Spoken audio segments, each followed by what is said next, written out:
sounding exquisite.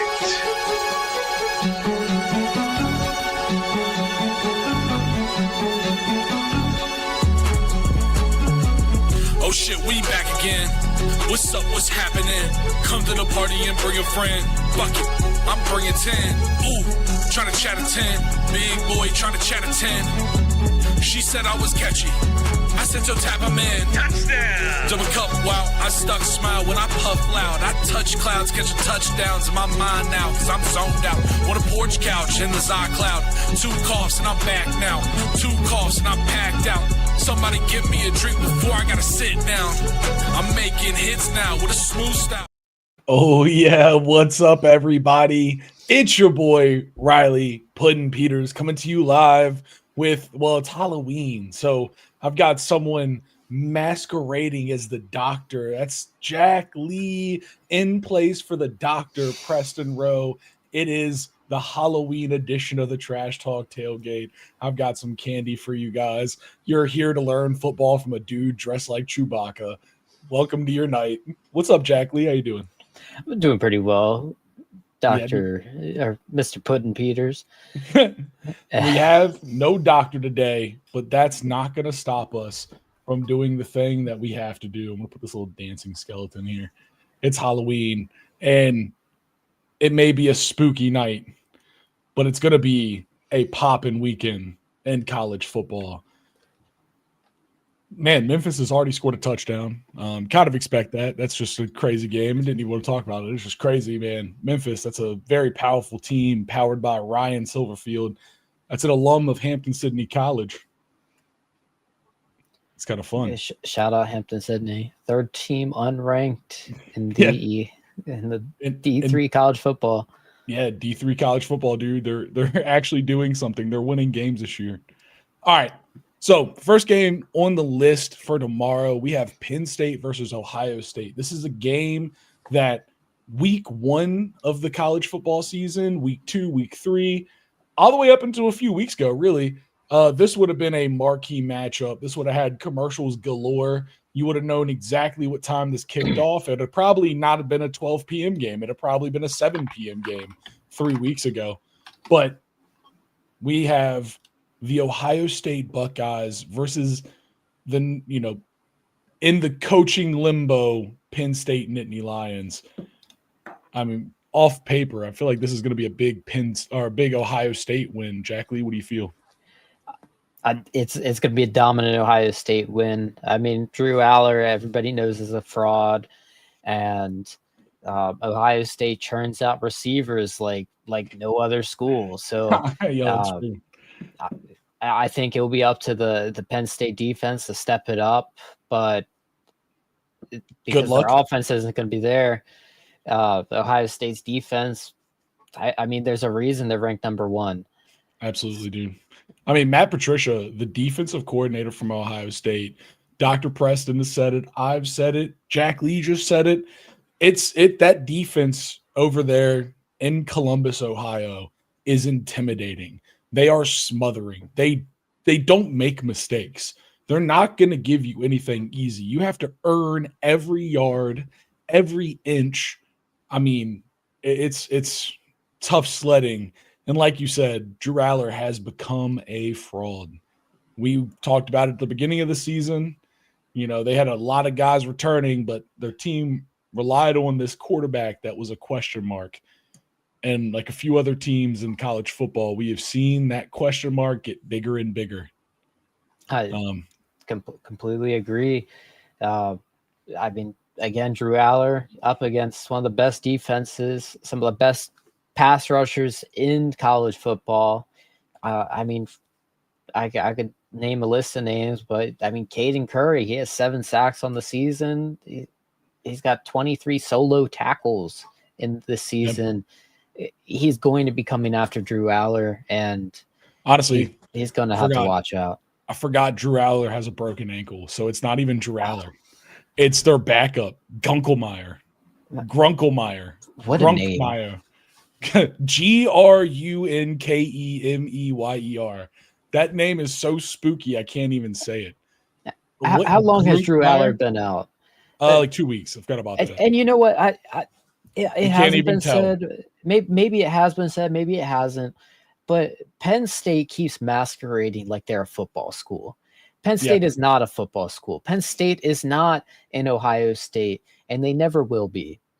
Penn State is not an SEC school. They're not a Georgia, and they want to play with the top dogs. And that's why they fired James Franklin, is because they thought they're a top dog school. And the truth is, they're just not, and they won't be. And I'm sorry, all of you Pennsylvania fans, for what I'm saying. But you're not wrong. They're not. They're not a football school. They're not, dude. They're a rugby school at best. But yeah, man, I mean, I feel like this is going to be a big Ohio State win. They're slated to be an 18-point favorite. I mean, that's more than 2 touchdowns. That's a 19-point favorite. Yeah, I think that's real. I mean, I think they'll cover that spread. And I mean, I think this is going to be a big game, big scoring, lots of points. I do agree.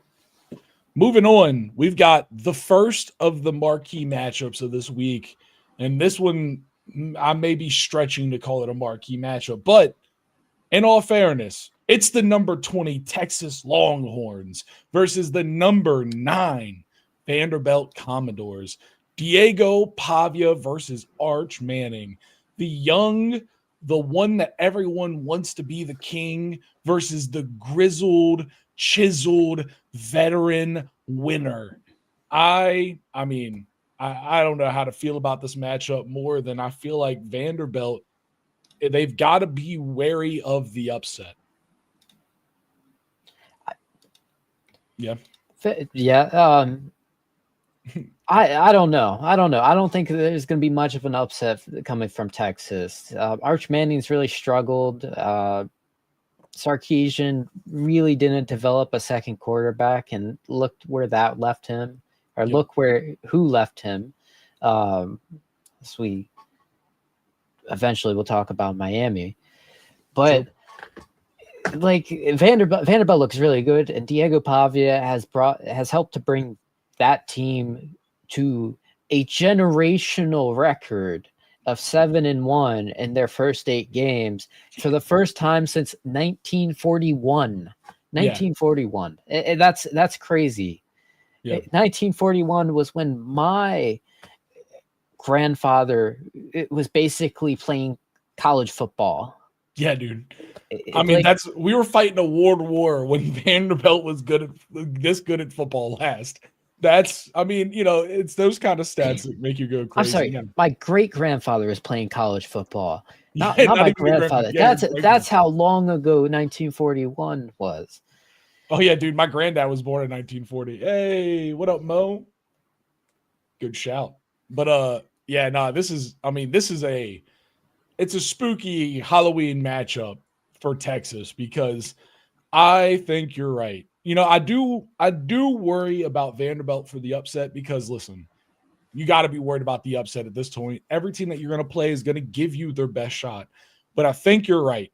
I think these two teams and the two coaches, they have shown you the flip side of the developing coin, right? Vanderbilt has put in a lot of time. Last year, obviously, they kind of made it onto the scene with this team. They had a couple upsets, but they lost some big games that they could have won. And, it wasn't exactly perfect. But this year, this team, I mean, they're nailing it. Their only loss is to Alabama, who's a very good team at this point. And that was a good loss for them. I mean, if you're going to talk about quality losses, losing to Alabama is pretty quality this season. And Texas, on the flip hand, we've seen them struggle to put points up, struggle to get yards, just every kind of side of the ball. They're not having the best statistical year, but they're 6-2. Both these teams are 3-1 in the SEC. And the winner, I mean, puts themselves in a good spot to keep marching. I mean, you have Texas A&M and Alabama at the top of the SEC, both undefeated. You have Georgia and Ole Miss 4-1, and then Vanderbilt and Texas 3-1. So whatever team wins this, they keep themselves in SEC championship contention. But whatever team loses this, it's probably done for. Two losses in the SEC, I don't think it's possible. So this game means a lot for both these teams. Two losses in the SEC this year is even enough. The SEC has a lot of strong contenders. Of course, Alabama, they're undefeated in the SEC, and so are Texas A&M. But Vanderbilt, if they want to keep on churning and have a shot at the SEC championships, they got to prove like, hey, our only loss is to this number one team, just like Texas did last year. I like Vanderbilt. I'll be rooting for Vanderbilt, but that upset, that spread is only 4 points. That's called to be a close game, and I'm not a betting man, but Vanderbilt really has to show up if they want to win against a team like Texas. I wouldn't ever count Arch Manning out, just maybe underdeveloped. And as the season gets rolling, he'll show us what he's got, as he has. It's also crazy that Texas is the favorite in this game. I think that's insane. Just for the fact that Texas is the favorite in this game, give me Vanderbilt. I'm going with Vanderbilt. I like the Manning family, very kind people. but they're not going to do it. Not the Vanderbilt. I think there's a little bit more intellectual prowess in the Vanderbilt camp, and I'm sure that they've been studying the film a little bit better than maybe Texas has. All right, moving on. We have Miami, number 10, the Hurricanes versus the SMU Mustangs. This game on paper doesn't seem like it's going to be as interesting of a game as I think it can be. I mean, SMU is a very, very talented team. They're very much a live by the sword, die by the sword team. You know, last year we saw them go on an incredible run and make it in the ACC championship. This year, though they're 3-1 in the ACC, they're 5-3 on the season. But this team is explosive, dude. They can score touchdowns on anyone at any time. You got to be very, very careful when you're playing a team like SMU, especially at home for them. But on the flip side, Miami, the Hurricanes. Let's call them a hurricane, and let's call this game Jamaica, because I think they're going to destroy it. I think Miami is going to do fairly well, but it's definitely going to be a question: how does Carson Beck perform? I mean, as we know, one of their losses this season was to Louisville. And what did Carson Beck do? I can't even remember how many interceptions he threw. Some of them looked like he was just giving them the ball as a taunt. I can't remember the last time I didn't score a touchdown in Madden because I was taunting. Right. But I know it's happened. And that, to me, that level of unseriousness from Carson Beck would lose them this game. So I'm still going to take Miami. I think Carson Beck, great quarterback. And I mean, he's got a shot at an ACC title, so might as well take it. I mean, maybe. They might have a shot. At this point, there's some teams at the top of the ACC. They actually have got a decent bit of climbing to do. I'll actually show the. I mean, with that loss to Louisville, I wouldn't say, because they're only 2-1 right now. They're a little behind. That's kind of the problem. They're behind just in games played, and so they don't have as many conference games, so they're backloaded, and that team's gonna be tired, or exhausted. But I'm taking Miami for this one as well, man. I agree with you. Moving on. Just a quick pit stop, West Virginia, Houston.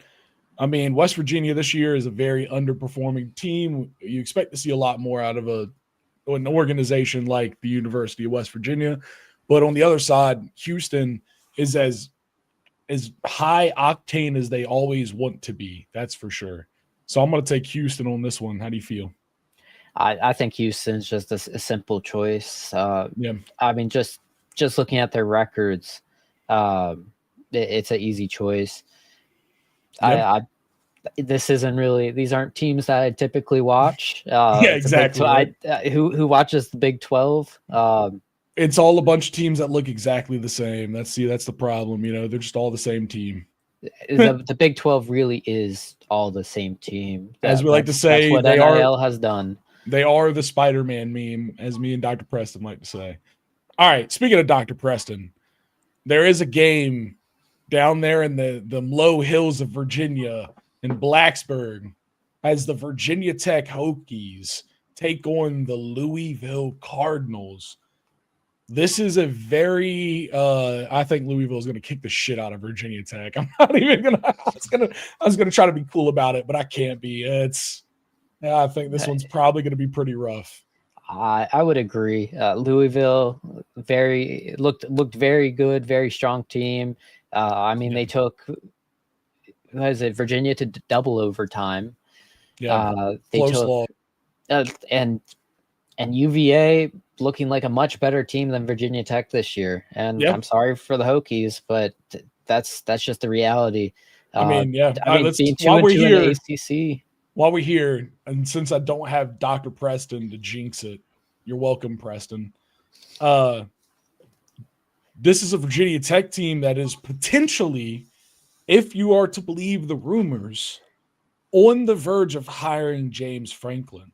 So this could be Virginia Tech's last game without a true head coach, quote unquote, however you want to put that. So this is a very interesting game, but I think just in general, I think Louisville is going to have the outclass advantage here. They're a very good team. Miller Moss isn't the caliber of Louisville quarterback that we have had. You get guys like Lamar Jackson, obviously, but Isaac Brown, their running back, is very, very explosive. He's got 600 yards on the season. He's got 4 touchdowns.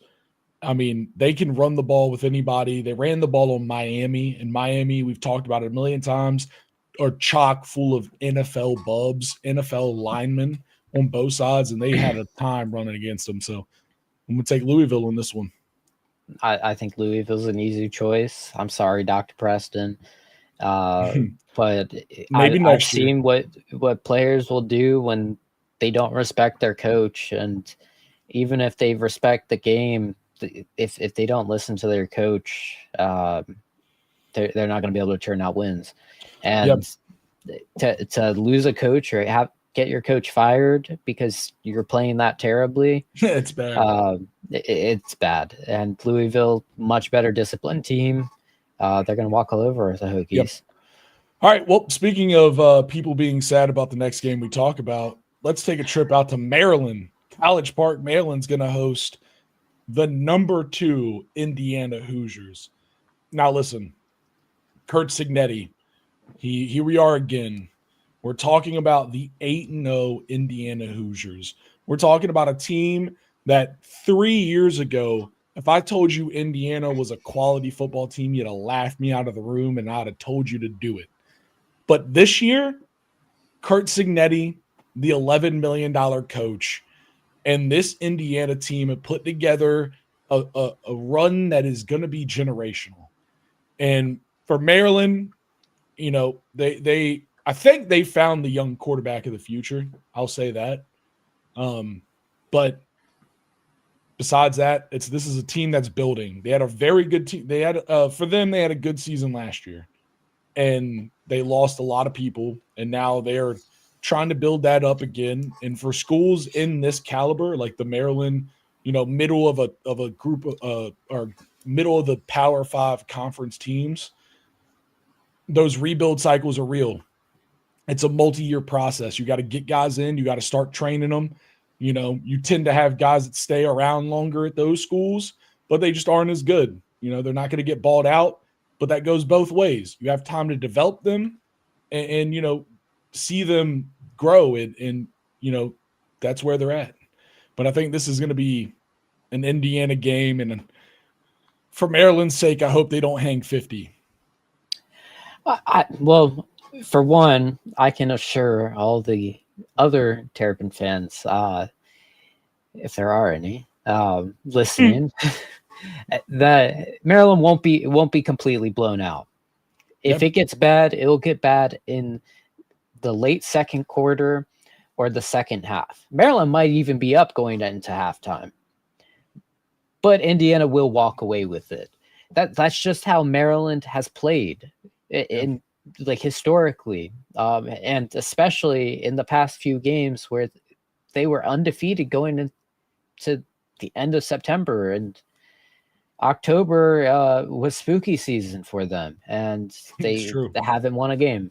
So University of Maryland Terrapins at the Secu Stadium. I still can't get over that name change a few years back. Southeastern Credit Union. It's not what it was, but I'm not going to go into the politics of it. A stadium I've played in.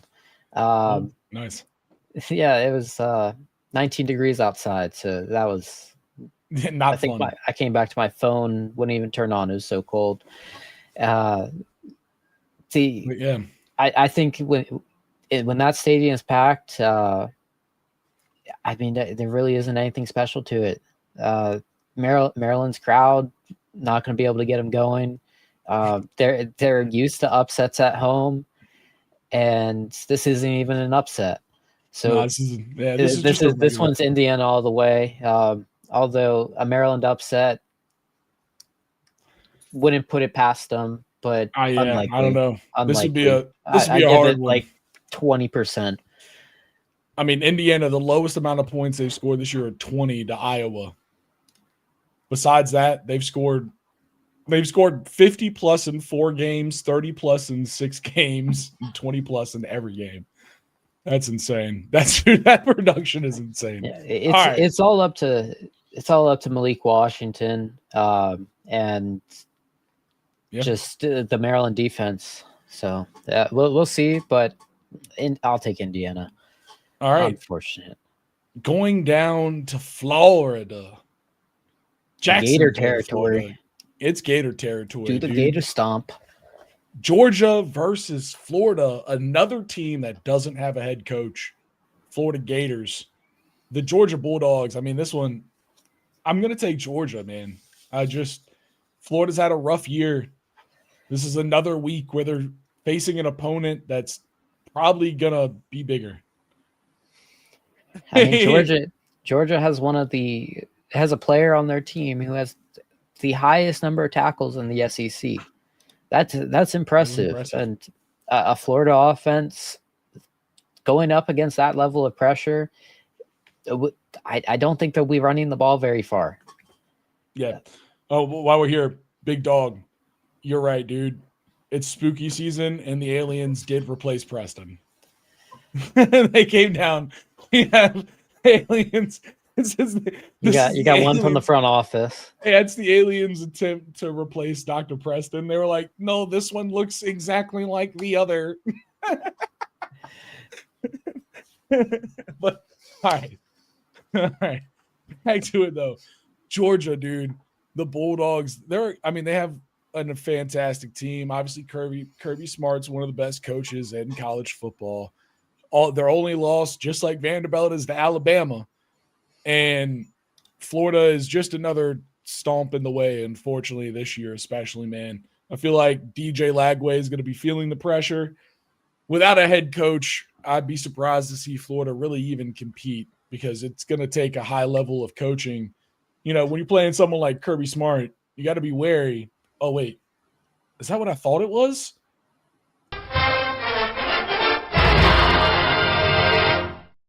That's another Kirby Smart timeout. You know he's going to use his big brain and do everything he can. So, I mean, yeah, I feel like this one's an easy Georgia Bulldogs. I think that's a easy Georgia win as well. I don't think there's much to it. A team without a coach, it's like a chicken without a head. They'll run, but all right, eventually fall down. We got Notre Dame versus Boston College. I'm not even going to touch this one. I think Notre Dame's going to probably blow Boston College out. I think Notre Dame says some prayers. Maybe takes communion on behalf of Boston College. Because they're going to kill him. They're going to sacrifice him. Dude, the spread on this is 31 for Notre Dame. That's a crazy spread. Yeah, we only have to talk about that. It's Notre Dame. That's a 1-7 Boston College, by the way, just so everyone knows. All right. If I'm wrong, yeah, I'm right. wrong. If we're wrong, I'm sorry, everyone. I led you askew. All right. Texas Tech, Kansas State. This is another one. I'm going to take Texas Tech. The spread on this one is 8, but I think that's a little crazy. I think that this should be a little bit of a bigger spread. Kansas State, though they're 4-4, this team is fucking really inconsistent, dude. Yeah, so, I would take Texas Tech. I've heard good things about Texas Tech. They're 7-1. They got oil money. Listen, dude, I'll give you the low and dirty on Texas Tech. They're a team that has really benefited from the NIL cycle. They have money that not a lot of teams can produce. I mean, they really do. They have a very deep and a very generous alumni base. So they've been able to go out and get players at every position that are better than what they would traditionally recruit, which is saying a lot because they recruit out of Texas, one of the freaking homes, one of the places that you go to do this. So, I mean, that's the thing about Texas Tech. This is a very solid 7-1 team. What is it? I can't remember who their only loss was. Yeah, Arizona State on the bullshit. Arizona State with Sam Levitt before he was out for the season. So I'm gonna take Texas Tech, and we're gonna roll on to another big game in the ACC, and that's the Virginia Cavaliers versus the University of California, Berkeley Golden Bears. Woo! I mean, I'm gonna call this one. I know you're gonna like my answer, but it's gonna be UVA all the way. I mean, Virginia Tech just took Cal to double overtime. It's not looking likely for California to beat a team of UVA's caliber, at least as far as UVA has shown this year. Yeah. And the spread's 6 Virginia, but I feel like it's going to be a lot worse for Cal. No offense to Cal, but no. I mean, I think this Cal team they're better than they seem, and they're a team that is in the later half of a rebuild cycle. This is a team that's in a very similar position. Cal is a team that's in a very similar position to like what I was saying with Maryland, where Maryland, they're in the beginning of a rebuild cycle this year. Cal's getting towards the end. It's obviously not this year, but you're looking like next year, even the next year after, where they have this in-house talent that they've been developing and they've been working on for a few years, and now they're right there. Big Dog is correct. Dr. Preston, he actually isn't here because he's suffering from vigorous vibrations due to James Franklin wanting. He is haunted by the rumors. Oh yeah, dude, truly. He's haunted. He is haunted by the rumors. That's a great way to put it, Jack Lee. He actually couldn't show up on camera. He's vibrating too much. No, actually, Preston is here. He's that skeleton on the right side of your screen. That's what James Franklin rumors are doing to him right now. Yeah, that's Preston until they hire James Franklin. He's dead. But yeah, dude, speaking of pissing off Preston, I think UVA is going to win this one, man. I really do. I mean, they got to worry. Cal is a team that can score, and this is a team that can win. But if UVA plays ball they want to, Tony Elliott can play ball the way he wants to, which is keep the run game open. You know, he's going to use some of the quarterback, a lot of the running back, a lot of Jamari Taylor, who is a very slippery back. And as long as they can keep that up, I feel like this is a very confident UVA win. Yeah, we're going to move on. I agree. I concur. I think next up on the list, South Carolina, Ole Miss. Yes, sir. Now, I don't. One thing I'm going to say, I don't think the Gamecocks record does them justice. The game against Vanderbilt, Lenora Sellers got injured. He was out for, I believe it was just that week and the following week. Yeah. And they lost 2 games because of that injury. Yep. So it definitely doesn't do them justice. But again, even a 5-3 team up against a 7-1 team, it's pretty easy to say like, hey, maybe Lane Kiffin is doing something at Ole Miss, and honestly, he's also deciding if he wants to stay there. So yeah, he is, dude. These games mean a lot to Ole Miss. That's something that is kind of crazy. Is like if Lane Kiffin loses some rough games and gets a bad taste in his mouth, he could move on. It's kind of crazy to think, but what you were saying, South Carolina is a very good team. They are. I mean, Lenore Sellers, he's had a bad year, but I don't think he's a bad player. I think he's just had a bad year. God damn it, you got to give some. The sophomore slump is a thing. Everyone's, it's a piece of the zeitgeist at this point. It happens. But Ole Miss, Trinidad Chambliss, the D2 miracle worker, Lane Kiffin, Trinidad Chambliss, Kawan Lacey, the running back. What is it? Harrison Wallace the third, their wide receiver. It's just it's a great squad out there in Oxford, Mississippi. And I don't think that South Carolina is going to have the firepower to keep up with them. I don't think they can do it away. Maybe at home. Maybe at home, but not away. No, not they in Oxford. Won't. I mean, the spread on this one is 12 points essentially. I think Ole Miss is going to cover it, if not a little bit more. I think there's definitely a solid chance they don't cover the spread. I think they do. I think they get them by 2 touchdowns. I got to be honest, because Big Dog is saying this, and I'm with them. South Carolina got their hearts ripped out versus Bama, and so now, that just happened, and this is a kind of game that's a mark of a great coach. And I think Shane Beamer's a good coach, but that's a hard win to get your boys back up against. And now they're on the road at Ole Miss. There's a lot going here. Yeah, but I think South Carolina is one of those teams, and Beamer's one of those guys one of those coaches to say, well, if I'm not making the playoffs, then I'm going to try and take others down with me. And I think that's the mark of a strong coach is to not give up in the SEC. Yep. And to take down a 7-1 team like that, I think South Carolina might be able to get that bad Alabama taste out of their mouth and at least show something. That'd be a big win. It'd be a big win for them, and it might show hopes for next season. But right now, South Carolina season's over. It's a lot easier to just pick Ole Miss and be done with that. Yeah. All right. Purdue, Michigan. This is one I'm gonna let go quick. I'm gonna pick Michigan. Purdue is 2-6 this season. Michigan's, they're not great, but they're better. I'd say that 1,000%. So I'm gonna pick Michigan for that one, and keep rolling to talk about Georgia Tech versus NC State. Now Georgia Tech, NC State. NC State is notorious in the ACC for taking down those big teams. And if you want to be number one in the ACC, if you want to win an ACC championship, you can't let NC State beat you. And where do they play? They play in Raleigh. Yep. So I don't know. NC State, though, they're able to do it. Yeah.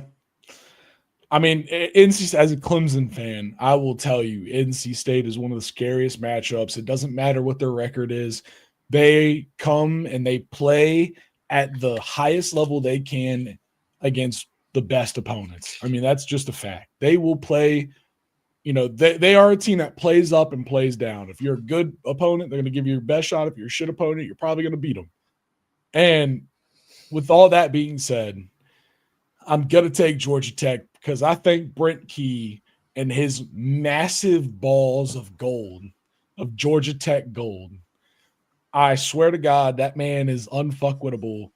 He doesn't care. He will bring his field goal team on the field with 6 seconds clock running and kick a field goal, 55-yard field goal to win a game. I've got too much confidence in Brent Key and Georgia Tech. NC State, they are the boogeyman of the ACC, but I think Georgia Tech, they're going to ride this one. I'm with you. Georgia Tech, they, after seeing how they beat Clemson, that was pure discipline. That's what you need to beat the upset is discipline. Yeah. And so as much as NC State could shake up the ACC once again, I don't think it will be on Georgia Tech this week. I would love it, though. Please, NC State, if you're ever going to beat a top ACC team, make it this time, huh? Why is it always going to be fucking Clemson, you pieces of shit? Beat Georgia Tech for once. All right, let's get to our second marquee matchup of the week. It is the number 18 Oklahoma Sooners. They are going to Rocky Top because they have to play the number 14 Tennessee Volunteers. This is a very interesting matchup. It is a very good Tennessee offense led by Joey Aguilar. I mean, they were expected to not be as good as they were coming into the season after losing Nico Iamaleava. Of course, Nico, I'm going to lose anyways. Nico, I'm going to leave you and go to the other coast. But on the flip side, Oklahoma, though they don't have much offense, with Brett Venables as their head coach, they bring one of the meanest defensive schemes in the country. And there's not much to say besides that. It's so hard to play against Oklahoma. They switch at the line. You come to the line, they switch what they're doing. You're in a constant check-for-check battle with Brett Venables and their defense every time you come to the line as an offense. Tennessee, if they don't score early, they don't have a chance. I'm going to say that. Well, actually, that's not true because the problem is Oklahoma has no fucking offense. So as long as Oklahoma can score at all, you know, they'll always have a chance. But Tennessee, they've got to score early. They've got to score often. It's got to be explosive. And I just don't know if they'll be able to do it. I don't know. You know, it's no offense. You're like you're armored up like a turtle. Yep. So if they start hitting you, you're going to be put in your shell. I think if they come out like you said, if they're explosive, they win that game. Not a big Volunteers fan. No hate to those who like the Volunteers, but I want Oklahoma. I'll take Oklahoma. You know what? I was going to be the crazy guy that did it, but I'm going to agree with you, dude. I mean, I just trust Brent Venables more as a head coach. Maybe that's the Clemson bias in me, and it 100% is. But I think the defense and the discipline out of Oklahoma is going to be the difference maker, even in Rocky Top. I mean, to be 6-2 with no offense or very little offense. It's impressive, dude. It's damn near no. It's impressive. Pretty much no offense. Like it's very like John Mateer when he plays is pretty good, but I'm pretty sure he's still out. So, like no offense, literally no offense. They're gonna win this game on defense alone. It's insane. All right. We have the last two games. The first is USC versus Nebraska. This is actually this game it's not a ranked matchup per se, but 23 USC Trojans, 5-2 in the Big Ten versus Nebraska Cornhuskers, 6-2, 3-2 in the Big Ten. This is a match that is a lot more evenly matched than people are going to think, especially because one of the teams is ranked and the other isn't.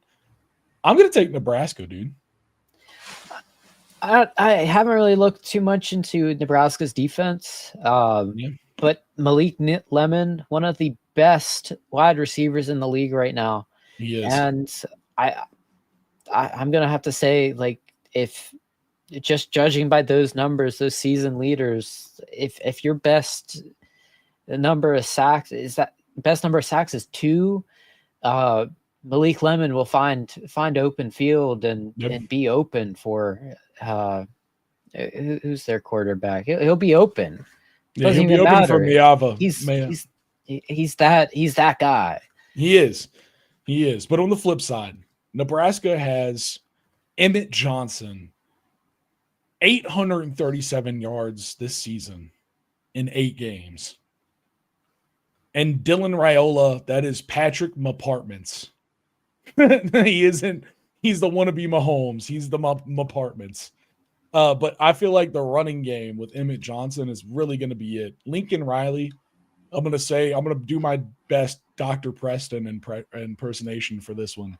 Lincoln Riley fucking sucks. He's a terrible head coach. He makes soft teams. His interior lines are always weak. He's never known for that spot.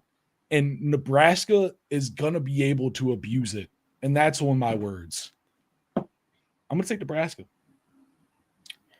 I think it'll be a close game.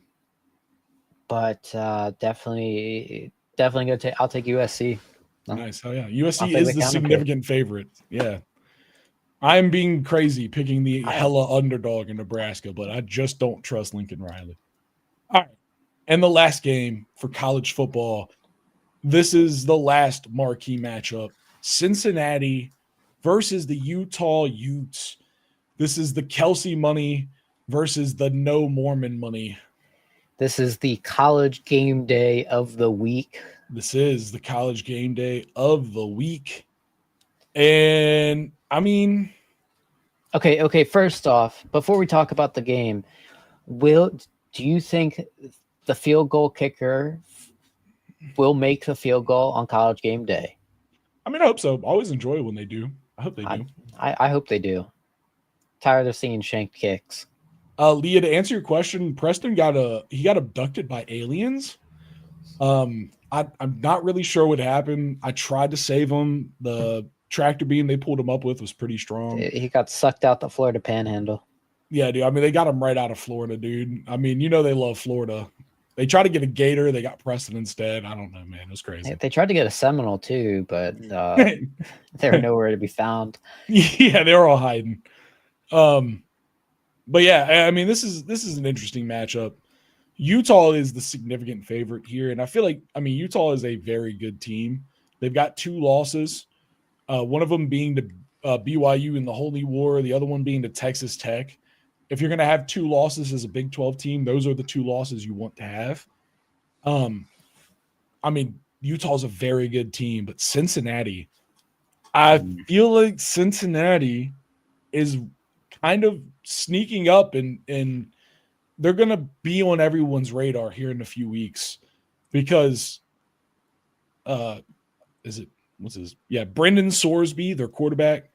I mean, Sorsby lets it soar, dude. 20 touchdowns for 1 interception on the season is a ridiculous spread. But Cincinnati's one loss this season was against Nebraska. Yeah, and very good Nebraska.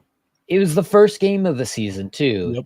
And so not only do you not allow teams to judge your film and pick out tendencies off your and only loss, but you put games in between them. Yeah. So you've already worked out your tendencies. You've already worked out what makes you tick by this point in the season. Yeah. I mean, it's week 9. Yep. So we are well into it, and so teams they're coming in crisp, they're coming prepared, and Cincinnati is one that said that's our one, and they've rolled out the rest of the season flawlessly. I'm going to take Cincinnati. I think Cincinnati is.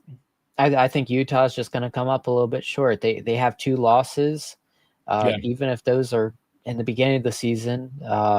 Which I don't think they are. Nah. One was kind of early. The other one was like 2 weeks ago. Yeah, they're coming off of. I mean, they're coming off a steamroll win of Colorado, but games like that leave you sloppy and unprepared, and Cincinnati could strike quickly.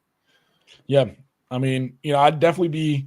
If I was the Cincinnati Bearcats coach, I'd tell them that we need to be very, very safe, very, very careful about Rice-Eccles Stadium and those Utah Utes. But besides that, Cincinnati, I'm gonna put that one on the book. All right. And any honorable mentions? Any honorable mentions? Well, before we get out of here, I do want to talk about the Ravens absolutely trouncing the Dolphins on Thursday Night Football. Lamar's back. What else do we say? Not only Lamar, the entire Ravens roster was active. You're right. All 53 players were active and full practice participants on Wednesday. Do you know another NFL team that has 53 active players right now?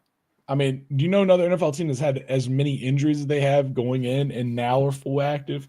This is very. I mean, this game was clinical out of the Ravens. We expected this out of the season. Obviously, the injury list for the Ravens was as long as a CVS receipt. They were on their second string defense for probably 3 or 4 of all 5 of those losses. I mean, they've been on their second string defensive line since week 1. Since week 1, like literally their second. Like Marty Matabike has been gone all season. Yeah, he's back. Like you have your power D tackles, your nose tackles. Roquan Smith even had a hamstring injury. Like Teddy Buchanan, rookie, had to step up. Nate Wiggins is finally back. Yeah. It's like you have a speedy corner that you just haven't been able to play. And so to see that Ravens defense come out in full force against the Dolphins felt good. And I can only imagine. The way it happened was a shocker, though, with that Malik Washington fumble early on. There was a point in that game where the Dolphins had 4 times the total offensive yards as the Ravens, and the Ravens were up 7-3. Yeah. The Dolphins could walk the field, but I mean, it's discipline. Mike McDaniel was going for a 4th and 1, and then what did the Dolphins do? They jumped. Yep. Now it's a 4th and 6, and they missed the kick. Yep. They missed the kick. It was brutal for the Dolphins, but for the Ravens, man, 3-5, they got a lot of work to do, but it's not impossible. They can still compete for their division and potentially slide their way in the playoffs, but they got to be perfect from here on out. But I think they can do it with this team. If they can stay healthy, if this is the team that we're getting every week, I like this Ravens squad. It sucked to see them be so hurt, and I'm so excited to see them back. I'm happy the Ravens are back, as much as I'm not the biggest Ravens fan, but seeing them work the ball, seeing Mark Andrews double his receiving touchdowns this season overnight. Yeah. I couldn't expect better from them. All right. And the Dolphins are still one of the worst teams. They just fired their GM. The Dolphins did. Okay. A lot of the GM for a long time was considered part of the problem. How long does Mike McDaniel last? We'll see. I like Mike McDaniel. I mean, obviously on paper his tenure hasn't necessarily worked out, and that happens. He's a guy that'll definitely go find a job as an offensive coordinator again, maybe even another head coaching job, but we'll see if he lasts with the Dolphins. I think they're going to stick with him through the end of this year. The question for the Dolphins really is, do they stick with Tua? Yeah, well, they shouldn't. I don't think they should. But they paid him, so that's the problem. They definitely shouldn't. They should bench him and say, we messed up. We guaranteed this money, but we knew what we were doing when we guaranteed money. That's just the reality. All right. One last prediction before we get out of here. And this is just, we're going to do one. There's one real good NFL game this week, one that deserves to be talked about. It's the Kansas City Chiefs versus the Buffalo Bills. And Kansas City, they have their receivers back. They do. Their losses were because Patrick Mahomes didn't have the right formula, as Chris Collinsworth would say. He didn't have his receivers. Yeah. And how's Patrick Mahomes going to be a run threat and a pass threat if he can't pass the ball? True. Travis Kelce, he's getting older. He's about to retire. Some but even people so, might even call he's him starting to monk. have. I mean, at this point, he's getting old. He's still the past 2 weeks. He's had really good weeks, and I think it's they got Worthy back. They got Crashy Rice, Crashy Rice, and Travis Kelce is starting to come into his own. The running game is starting to find a little bit of work in the zones, and I mean the Chiefs are kind of steaming full tilt. And on the flip side of this, the Buffalo Bills, they had 2 rough losses in a row to the Patriots and the Falcons. Last week, 40-9 decimation of the Panthers. Now they have the Chiefs, 4:20 p.m. on Sunday. How do they respond? That's the question. I mean, you're in Highmark Stadium. It's Buffalo, New York in November. Yeah. It's going to be cold. It's supposed to be sunny 49. and 49 degrees. Yeah. Josh Allen hasn't put up the best season this year, and James Cook has had an electric season. He has. That's true.